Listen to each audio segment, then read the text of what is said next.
Hello bull trackers दोस्तों, welcome to another episode of market चर्चा। तो आइए वीडियो को आगे बढ़ाते हैं और सबसे पहले हम आज की दो बड़ी खबरों के बारे में बात करते हैं।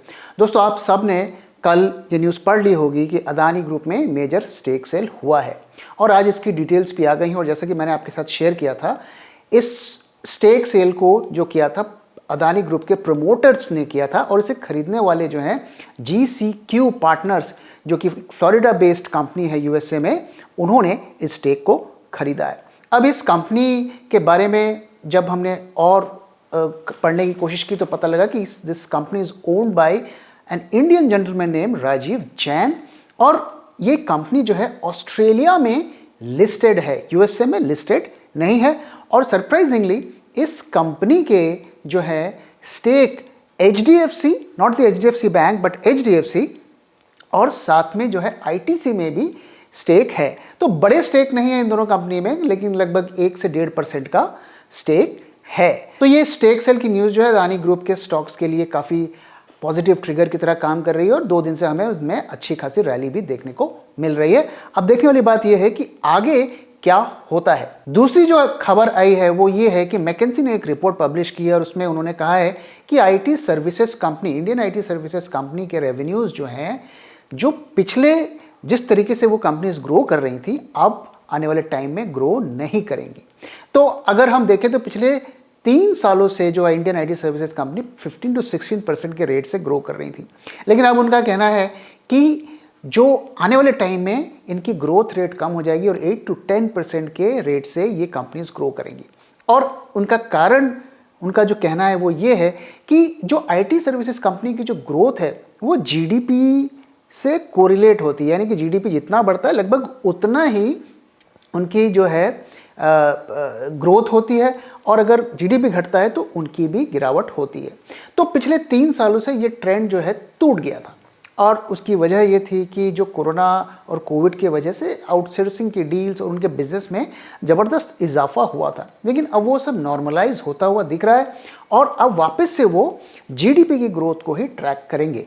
तो ये थोड़ा बहुत IT सेक्टर के लिए नेगेटिव होगा, लेकिन साथ में उन्होंने ये भी कहा है कि जो इंडियन IT सर्विसेज कंपनी है वो अपने पेयर्स, वर्ल्ड के दूसरे जो IT सर्विसेज कंपनी हैं, उनसे जो है अच्छा ही परफॉर्म करेंगी। तो आइए दोस्तों, अब हम थोड़ा मार्केट की बात करते हैं। तो आज दोस्तों मार्केट में ज़बरदस्त हरियाली थी, सारे सेक्टर्स जो हैं ग्रीन थे। बैंक निफ्टी ने, जैसा कि हो रहा है, निफ्टी को आउट परफॉर्म किया और करीब जो है 2.25%, करीब 2.17% जो है अप रहा, और निफ्टी जो है उसके कंपैरेटिवली कम अप रहा, करीब 1.57%। तो मार्केट में जो शानदार आज रिकवरी देखने को हमें मिली है उसके 2 बड़े ट्रिगर्स थे। पहले ट्रिगर तो जैसा कि मैंने बताया कि अदानी ग्रुप का स्टेक सेल, और दूसरा ट्रिगर जो है वेदांता का भी ऐसी न्यूज़ आई है कि वो भी जो है अपने लिए, जो अपने मार्केट से पैसा उठाने के लिए एक्सप्लोर कर रहे हैं और कई बैंकों से बात कर रहे हैं। तो मार्केट में जो, इंडियन मार्केट्स में जो प्रॉब्लम्स रिसेंट टाइम्स में देख रही थी, उसके बड़ा कारण जो था, पहले अदानी की कहानी आई और उसके बाद वेदांता की आई, तो एक नर्वसनेस बना हुआ था। लेकिन अब जो है लोगों को लग रहा है कि ये इतने डरने की बात नहीं है और ये लोग जो है अपने पैसे को जुटा लेंगे और उनकी वजह से मार्केट में भी जो है हमें रिकवरी देखने को मिलेगी। अब आइए दोस्तों, हम अपने इंडिकेटर, BT इंडिकेटर की बात करते हैं, और मैंने कल आपके साथ शेयर किया था, और आइए देखते हैं कि आज वो इंडिकेटर क्या कहता है। तो आइए पहले निफ्टी की बात करते हैं, और निफ्टी में जैसा कि मैंने बताया कि अच्छी खासी मूवमेंट आज हमें देखने को मिली है। लेकिन अगर आज हमारा BT इंडिकेटर को आप देखें तो यहाँ पर क्या पिक्चर दिखा रहा है, यहाँ पर हमें कुछ ज़्यादा रिकवरी देखने को नहीं मिल रही है। यहाँ पे देखिए ये ऊपर जाता है, लेकिन हमारा इंडिकेटर जो है रिकवर नहीं कर रहा है। दोस्तों, अगर आप इस इंडिकेटर को, आपने अभी तक इसके बारे में नहीं जाना है तो आप हमारे पिछले वीडियो को देखिए, वहाँ पर मैंने इसको एक्सप्लेन किया था। तो यहाँ पर हम देख सकते हैं कि ऑफकोर्स हमें एक यहाँ पर जो है डाइवर्जेंस देखने को मिल रहा है, क्योंकि प्राइजेस यहाँ पे नीचे जा रही हैं लेकिन हमारा इंडिकेटर ऊपर जा रहा है। तो एक जो ये यहाँ पर एक बुलिश सिचुएशन टाइप होती हुई दिख रही थी, और मैंने ये कल के वीडियो में आपको बताया। लेकिन आज जो है अभी उसका जो बुलिश एस्पेक्ट है वो अभी रिफ्लेक्ट नहीं हो रहा है। तो अभी इस पे एक क्वेश्चन मार्क है कि ये रैली जो है कितने दूर तक सस्टेन करेगी। अब दोस्तों कल के वीडियो में मैंने कहा था कि अगर रैली आती है तो हम 17,000 जो है 600 के लेवल तक जा सकते हैं, और वो ऑलरेडी एक ही दिन में मीट कर गया। दरअसल जो टारगेट हमारा निकल कर आया था वो 17,700 का था, लेकिन मैंने 100 पॉइंट काट के आपको बताए थे। अब यहां से हमें क्या करना चाहिए, एक और चीज मैं आपको बता दूं कि हमारे एल्गो ने आज जो है निफ्टी में बाय सिग्नल दे दिया है, और ये थोड़ा सरप्राइजिंग इसलिए है क्योंकि हम एक्सपेक्ट कर रहे थे कि बैंक निफ्टी में बाय का सिग्नल आएगा, लेकिन बाय का सिग्नल निफ्टी में आ गया। तो जो सिग्नल हमें आया है करीब 12 बजे के आसपास, एग्जैक्टली 11:50 के आसपास आया है, और जो लेवल है वो था 756। इस लेवल पर हमारा बाय का सिग्नल आया है। तो अब अगर हमें निफ्टी पे ट्रेड करना हो तो हम क्या करें? देखिए, मैं जो है बड़ी पोजीशंस तभी बनाता हूं जब दोनों में बाय के सिग्नल होते हैं, यानी कि निफ्टी और बैंक निफ्टी दोनों में। फिलहाल हमारे जो है निफ्टी में बाय सिग्नल आया है, लेकिन कोई बड़ी बात नहीं है, हो सकता है कल बैंक निफ्टी में भी बाय का सिग्नल आ जाए। तो अब जो हमें ट्रेड लेने हैं, शॉर्ट टर्म के ट्रेड, वो हमें लॉन्ग साइड पे लेने हैं, क्योंकि आप अगर थोड़े लंबे टाइम का देखें तो यहां पर हमें कुछ खास होता हुआ नहीं दिख रहा है, यहां पे हमें रिकवरी होती हुई नहीं दिख रही है। तो शॉर्ट टर्म का ट्रेड अगर हमें लेना हो तो हम 17,566 के ऊपर लॉन्ग जा सकते हैं, और जो हमें स्टॉप लॉस रखना पड़ेगा वो करीब जो है 17,240। इसके ऊपर हमें ट्रेंड को जो है राइड हम कर सकते हैं। लेकिन अगर आप कॉशियस ट्रेडर हैं तो 17,700 यू शुड गेट आउट। आपको ज़्यादा यहाँ से नहीं मिलेंगे, 150 पॉइंट मिलेंगे, और आप ऐसा भी कर सकते हैं कि 17,700 के तक ट्रेंड को राइड करके आप जो है ट्रेलिंग स्टॉप लॉस या हेजिंग के साथ जो है ट्रेंड को राइड कर सकते हैं। तो फिलहाल Nifty is in by mode for very short term. For अगर हम थोड़ा लॉन्गर टर्म होराइजन में देखेंगे तो अभी भी वी आर बेयर। अगर हम बैंक निफ्टी को देखें तो वहां पर भी जो है सिमिलर सिचुएशन हमें देखने को मिल रही है। जैसे कि मैंने बताया था कल कि यहां पर हमें मार्केट गिरता हुआ नजर आ रहा है, लेकिन यहां पर जो इंडिकेटर गिरता हुआ नहीं दिख रहा है। तो इसीलिए जो है जो बेयरिश जो ट्रेंड है वो जो है उसमें स्ट्रेंथ नहीं दिख रही थी। इसलिए ये भी देखिए एक एग्जांपल है जो लीडिंग इंडिकेटर का, कि ट्रेंड चेंज होने से पहले ही ये आपको इंडिकेट कर रहा है। लेकिन अब देखिए यहां पर जो हमें रिकवरी देखने को मिली आज के मार्केट में और कल के मार्केट में, वहां पर जो है बहुत ज्यादा इंपैक्ट होता हुआ नहीं दिख रहा है, और इंपैक्ट होगा भी नहीं क्योंकि इसमें काफी ज्यादा हम स्मूथिंग और एवरेजिंग करते हैं, तो एक दो दिन के मूव के बाद ही इसमें इंपैक्ट देखने को मिलेगा। तो वंस अगेन यहां पर भी जो है हमें देखना है कि ये जो रैली है ये कितने दिन तक सस्टेन होती है, इस पे क्वेश्चन मार्क है। फिलहाल बैंक निफ्टी जो है सेल मोड पर ही चल रहा है एज पर आवर एल्गोज, और इसमें जो है मैं लेवल्स नहीं शेयर करूंगा क्योंकि इसकी रेंज बहुत बड़ी आ रही है, और जो कि ये बताता है कि इसमें काफ़ी ज़्यादा उतार चढ़ाव हो सकते हैं। ऊपर की तरफ भी बहुत ऊपर जा सकता है और नीचे की तरफ भी नीचे जा सकता है। तो we don't want to see such kind of wild moves when we trade. तो इस वजह से इसको हमें अवॉइड करना चाहिए, और अगर इस पे काम करना है तो बिना हेज करे बैंक निफ्टी में हमें नहीं करना चाहिए इस वक्त।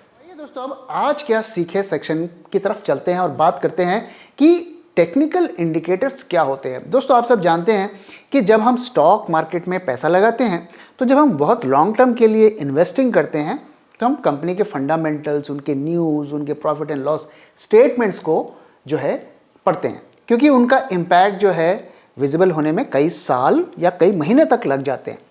लेकिन जब हम शॉर्ट टर्म की ट्रेडिंग करते हैं, शॉर्ट टर्म ट्रेडिंग मतलब कुछ मिनट से लेकर कुछ महीनों तक, इन सब को हम वेरी शॉर्ट टर्म अलग अलग तरीके से क्लासिफाई करते हैं।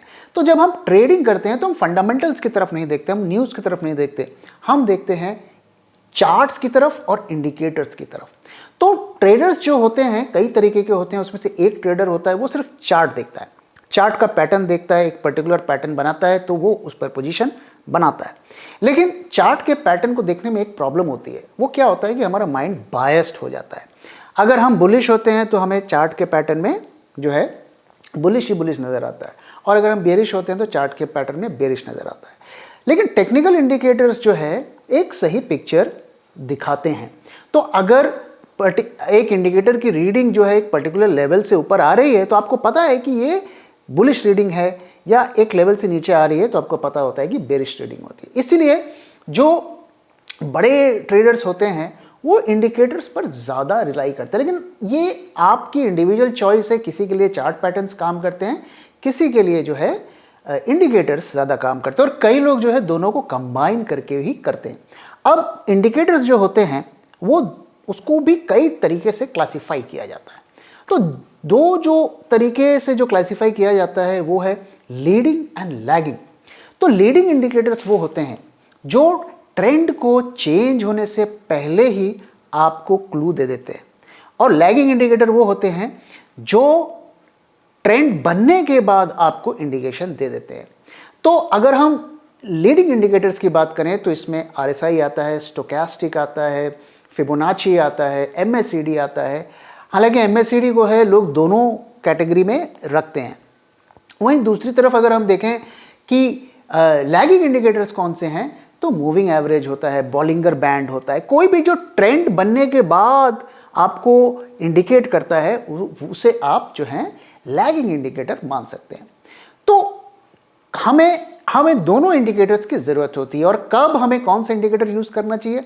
जब आप जो है थोड़े लंबे टाइम की ट्रेडिंग करते हैं। मान लीजिए आप एक महीने या 2 हफ्ते या 3 हफ्ते की पोजीशन बनाना चाहते हैं, तो आप चाहेंगे कि पहले ट्रेंड बन जाए, ट्रेंड का कंफर्मेशन हो जाए, तब मैं जो है पोजीशन बनाऊंगा। तो आप जो है लैगिंग इंडिकेटर्स जैसे मूविंग एवरेज एक्सेट्रा को आप ट्रैक करेंगे।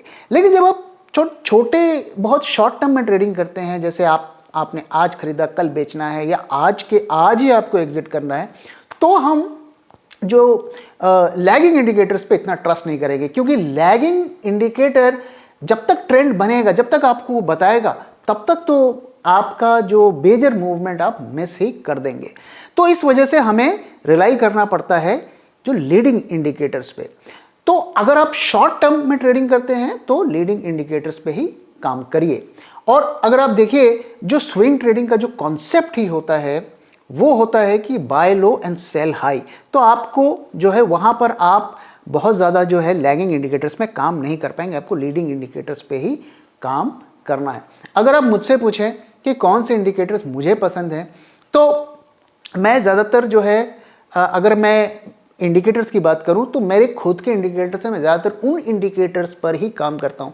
लेकिन जो स्टैंडर्ड इंडिकेटर्स हैं उसमें मुझे जो है स्टोकेस्टिक बहुत पसंद है, और एमएसईडी भी काफ़ी हद तक मैं यूज़ करता हूं। मैं ज़्यादा मूविंग एवरेजेस पे काम नहीं करता हूं, मैं ज़्यादा चार्ट पैटर्न्स पे काम नहीं करता हूं, लेकिन वो सब मैं देखता हूं, लेकिन मेरा जो डिसीजन मेकिंग होती है वो मेरे खुद के इंडिकेटर्स पे होती है, और उसमें से एक इंडिकेटर मैं आपके साथ इन वीडियोस में शेयर कर रहा हूं। तो दोस्तों इसी के साथ इस वीडियो को यहाँ पे ख़त्म कर रहा हूं। वीडियो का फीडबैक ज़रूर दीजिए कि आप क्या देखना चाहते हैं, क्या सुनना चाहते हैं, किन टॉपिक्स के बारे में आप चाहते हैं कि मैं बात करूँ, ताकि मैं इसके कंटेंट को और इम्प्रूव करा सकूँ। तो दोस्तों इसी के साथ वीडियो को यहाँ पे खत्म कर रहा हूँ। वीडियो पसंद आया तो प्लीज़ वीडियो को लाइक करिए, अपने दोस्तों के साथ शेयर करिए, और हमारे चैनल को भी सब्सक्राइब करिए। Thank you very much for time and thank you very much for watching.